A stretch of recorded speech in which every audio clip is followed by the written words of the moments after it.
So now I'd like to welcome our keynote to the stage. At Howard Hughes Medical Institute, Dr. David Asai's initiatives include inclusive excellence, driving change, Gilliam Graduate Fellowships, and the Science Education Alliance. He is also a member of several advisory committees that include Understanding Interventions, the NIH Diversity Program Consortium, and the Computing Alliance of Hispanic Serving Institutions.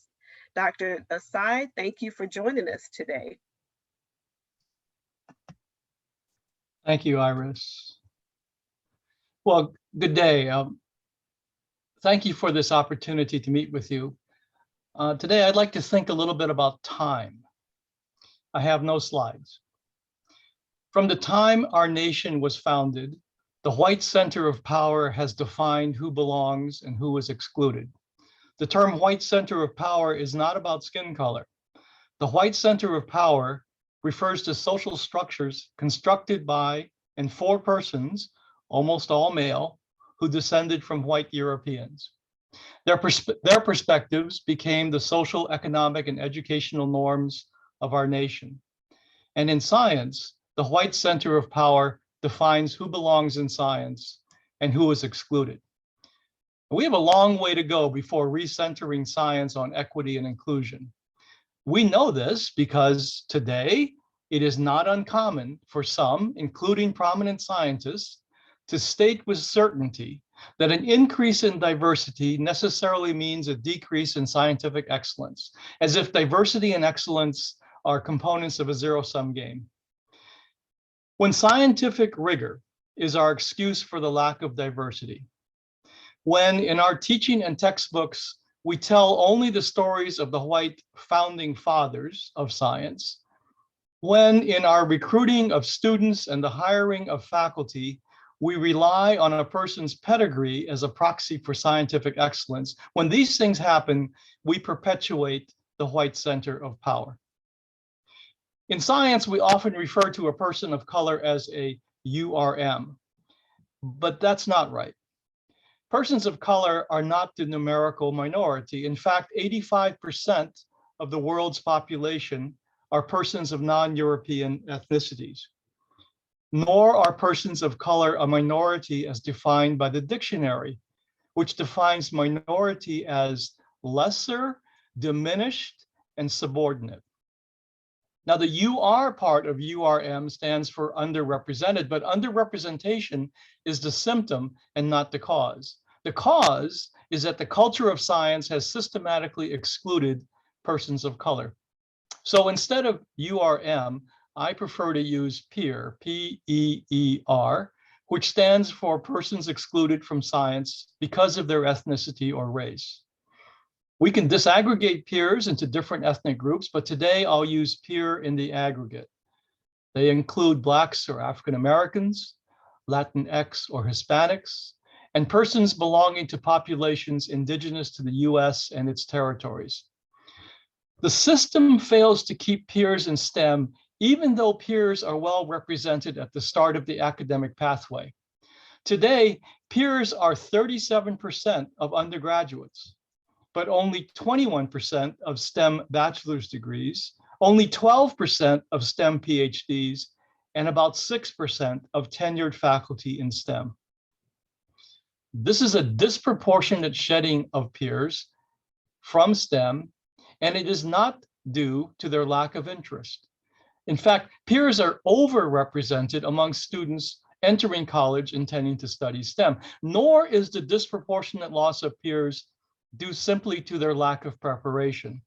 In studies dating back at least 20 years that controlled for important factors, including high school math, family interest in higher education, and family income, peers leave STEM at much greater rates than non-peers. You might be familiar with the 2019 paper by Catherine Regal-Crum and her colleagues that further explores this. Among students entering college, the interest in studying STEM is the same for peers and non-peers. But the persistence in STEM by each group is vastly different.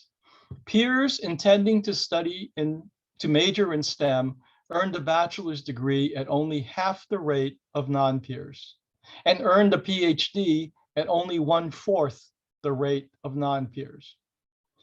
More alarming is the fact that these disparities in persistence have not changed in at least 3 decades. No change over time. In those 3 decades, gazillions of dollars have been spent on a myriad of programs aimed at increasing racial and ethnic diversity in science. Here are just a few examples of the interventions that have been designed. Assisting students from community college to pursue the baccalaureate, pre-college summer bridge programs, remedial courses and special advising, summer research experiences, cluster hiring for diversity, and special mentoring programs for peer faculty. These interventions are well-intentioned and they are led by terrific people. Many of these interventions help the persons who get to participate, but as the unchanging persistence data show, these interventions are not sufficient to create systemic and sustained change. These interventions are examples of what I call the fix the peer mindset. The fix the peer mindset has 3 hallmarks. Number 1, peers are often treated as a commodity. The system awards points for collecting peers. Having more peers helps us win training grants and so-called minority supplements to our grants. Peers are mainly ignored unless it's time to illustrate brochures and websites. The second hallmark is that interventions are aimed at helping the peer fit in, to assimilate into a scientific culture that is not theirs. As a result, peers and others from other underrepresented groups often must shed aspects of their identity in order to fit into our culture. And the third hallmark is that peers are often expected to bear the burden of change. There are some who proclaim that when students of color who identify as peers dress nicely, show up to class on time, sit in the front row and ask questions, then the faculty and university magically become inclusive. And of course, there's the diversity tax, in which a faculty member from an underrepresented group is asked to serve on every committee, admissions, recruiting, advising, the DEI committees, because we depend on them to do our work of advancing diversity. Instead of fixing the peers, we must change the culture of science and science education. Changing the culture means recognizing peers as peers and not as a commodity. Changing the culture means ensuring that our structures, our policies, procedures, curriculum, system of rewards genuinely reflect the values and perspectives of all of the participants instead of continuing to uphold the white center of power. And changing the culture means that the persons who are currently in the system, that's us, we must accept and act on our responsibility to change the system. Now, as faculty members committed to excellence in undergraduate education, what should we do to achieve culture change? And there's an abundance of ideas. And for example, and this is just a short list, we should create inclusive course content, challenging our students to think rather than reward them for what they know. In our teaching, we should feature discoveries of current scientists from all backgrounds instead of only telling the stories of the white founding fathers. We should rebuild the introductory curriculum so that it is relevant to the world and connects across disciplines. We should redesign laboratory experiences so that they engage the students in the process of discovery instead of performing exercises for which we already know the answers. We should help faculty develop inclusive pedagogical and mentoring skills. We should create reliable and fair methods to measure effective and inclusive teaching. We should revise promotion and tenure criteria so that we reward inclusive behaviors. In the hiring process, we should add faculty diversity by first being able to articulate why diversity is important to our department, rather than only expecting the candidates to explain their contributions to diversity. And you should see the essay by Sensoy and D'Angelo in 2017 that really spoke eloquently to this. And We should take responsibility for the work of advancing diversity and inclusion rather than laying the burden on colleagues from groups excluded and underrepresented in science. But these aren't new ideas.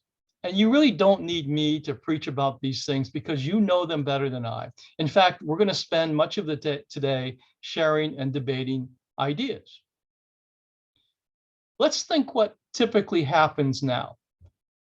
We go to a meeting or we attend a workshop. We get fired up.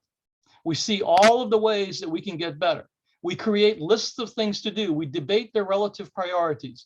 We might even write a white paper or publish a list of recommendations. And then we return to the realities of our jobs. And we are almost always instantly consumed and subsumed by the daily hard work of just keeping all of the trains running on time. We talk about catalyzing change, but a catalyst, using the terminology of a chemical reaction, serves to lower the activation energy and allow a reaction to proceed through the transition state and end in an energetically favored product. The catalyst is not the substrate for the reaction. And so let us understand that culture change cannot be bought with money. Frankly, if it were the case that money would be enough to create real culture change, we wouldn't need to be here today to talk about improving diversity, equity, and inclusion in science education. So the real barrier, in my view, to genuine culture change is the lack of time. We might all want to change, we just don't have the time to do it. Having enough time can be a powerful catalyst for change. Time can enable us to engage in cycles of reflection, learning, and accountability. Reflection on how the structures of science and science education uphold the white center of power, and how we erect barriers to preserve that center. Learning the skills of inclusion and practicing the skills of listening so that we can talk candidly about race, racism, and cultural privilege. And holding ourselves accountable by building on the reflection and learning to take action, and then assess the effectiveness of our actions, taking what we learn through reflection and really putting this to action so that we are walking our talk. Our imaginary chemical reaction does not lack for reactants. We don't lack for good ideas. And we don't lack for heroes who are prepared to do the work of implementing those ideas.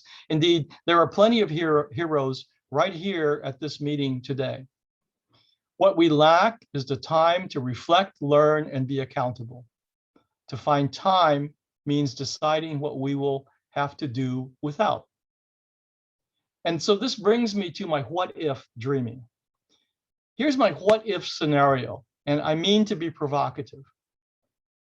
What if our department or school were to suspend all other activities for a period of time so that faculty, staff, and students could focus on culture change with respect to equity and inclusion? What if we put everything else aside for 1 month in the fall and another month in the spring to engage in this work?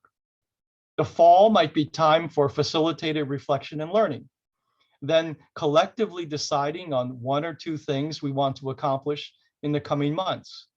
We could set realistic goals that will lead to bigger outcomes. For example, we might choose to begin the process of revamping the introductory curriculum, or redesigning laboratory courses, or finding ways to evaluate effective and inclusive teaching, or examining recruiting and hiring processes, or digging into how to change the criteria for promotion and tenure.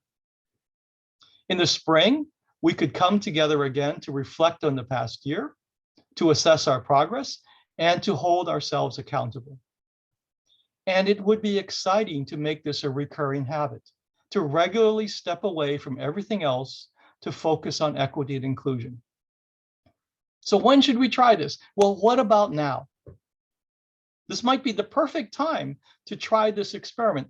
After all, last year forced us all to do things differently, and frankly, most of us survived.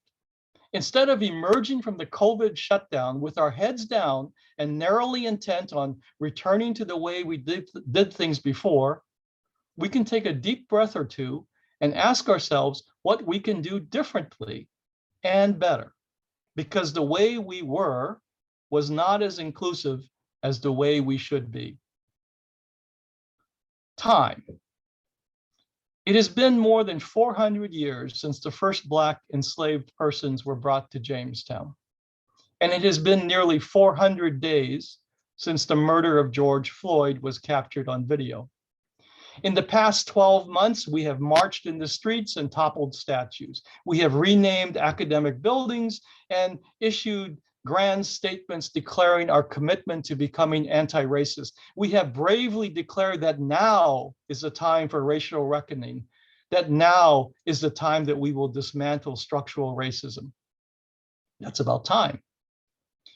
Of course, we can discuss forever the reasons why this idea won't work. But if equity and inclusion are really institutional values, then we must find a way to learn how to walk our talk, to truly catalyze change. Institutional priorities are revealed not by fancy rhetoric or statements or strategic plans. Priorities are made real by our behaviors and the time we devote to them. So we don't lack for good ideas, and we don't lack for the heroes to try out those ideas. Now let's find a time to change our culture. I'd like to end my talk with a tale of culture change and responsibility. One fine spring day, the little red hen had an idea. She thought that it would be a great improvement if the barnyard if they could add a new item to their menu. Instead of just pecking at dried corn and munching hay, the citizens of the barnyard might enjoy having some freshly baked bread in their diet. What an improvement that would be, thought the little red hen.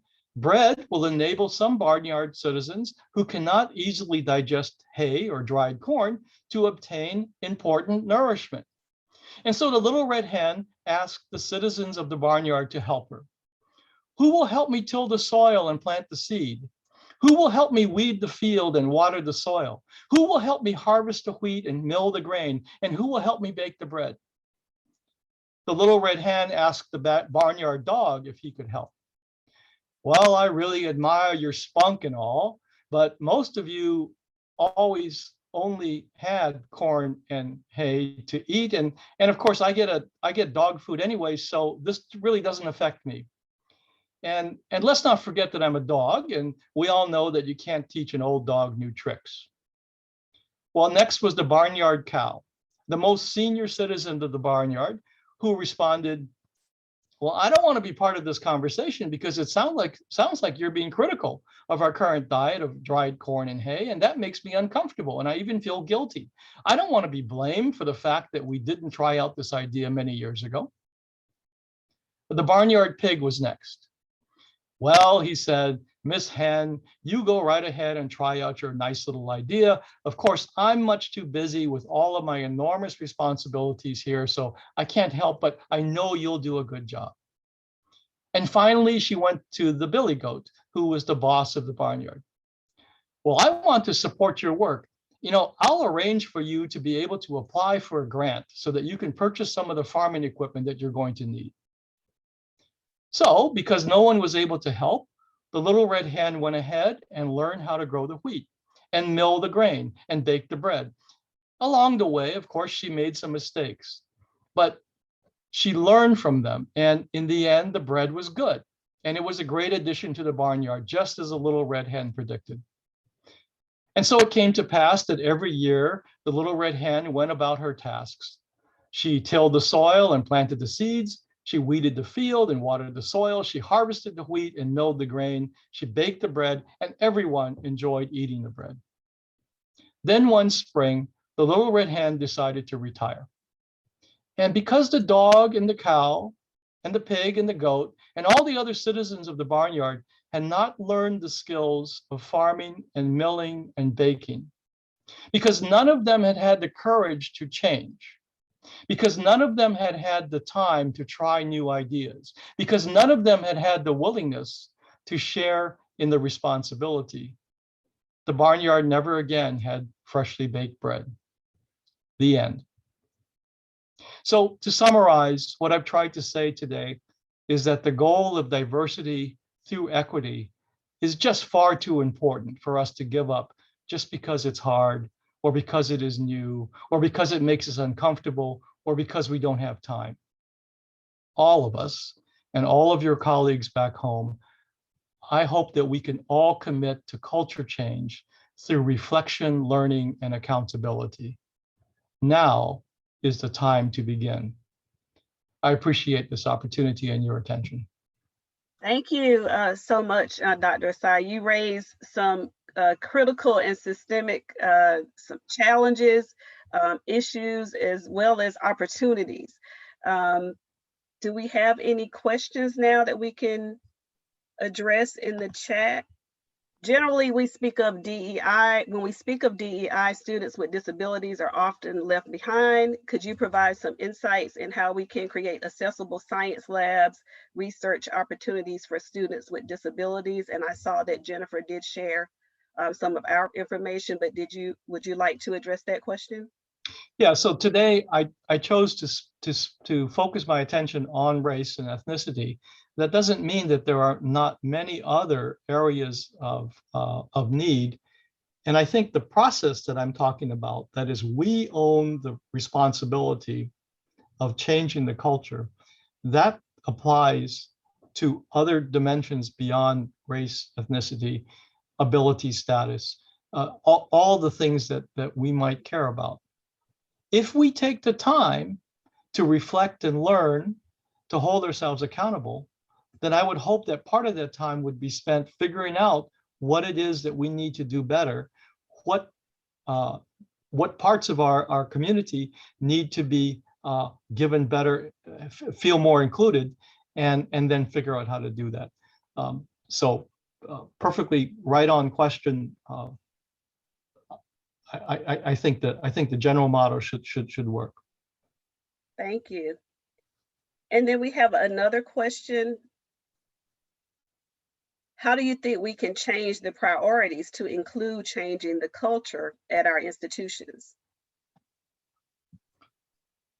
Well, like what I was trying to say is, institutions, including our leadership at institutions, often talk very grandly about how diversity and inclusion is so important. I would argue that that's fine to say these things, but until we take the time to actually do the work, we have the people on our campuses who want to do the work. We have the ideas, but we don't have, I would argue, we don't have the time. And so if those leaders really believe what they're saying and what they write and all that, then perhaps those leaders can work with us to figure out how to give the champions on their campuses the time to pursue these ideas. I don't have at this moment anyway, I don't have a better answer or indeed a more complicated answer. I think it's fairly simple, but it's also like put up or go away. Thank you. Another question is, how do we work on the institutional reward systems, the granting agencies, et cetera, so that those who do choose to take the time to do this work advance? The current reward systems work against these changes. Yeah. So you mentioned in your introduction, Iris, that we have a couple of initiatives, the Inclusive Excellence and the Driving Change initiatives. And one of the aspects, especially of Inclusive Excellence, is that we're trying to build a community of schools that in which the community will work collectively to figure out how they want to advance inclusion on their campuses and in the community. And so rather than us prescribing a particular thing that we want folks to do, we're trying to turn it around and ask the schools to actually guide us, right? To tell us how to spend our money. And so I think that's a great opportunity. If it is true that time is important, if it is true that we should pause all the other stuff that we do and actually get down to business on this stuff, if that is true, then wouldn't it be interesting to do a few pilot experiments like this at a few schools who are willing to try this? And we would love to work with them to figure out how that might happen and how we might help. Thank you. And I think we have time for one more question. Have you seen any interesting, good or better approaches to culture change from this past year that you hope we bring forward, don't lose or develop further? Well, I'm a believer in all of us doing some of that reflection that I talked about in my talk. And I really think that before we go and design programs and all that other stuff, it's important for all of us to take the time to have facilitated conversations about identity, about race, about privilege, to learn to practice how to listen better. And there are some really effective groups out there, organizations that facilitate these kinds of conversations. And I would just encourage more of us to do that in a real way. It makes us vulnerable. We have to be vulnerable to do that. But I think we have to get past that and really examine how we feel, how we are operating before we try to change others. Thanks so much. Thank you. Dr. Asai. That concludes our Q&A session, but we definitely have opportunities to continue the discussion and the conversation on several sessions later today.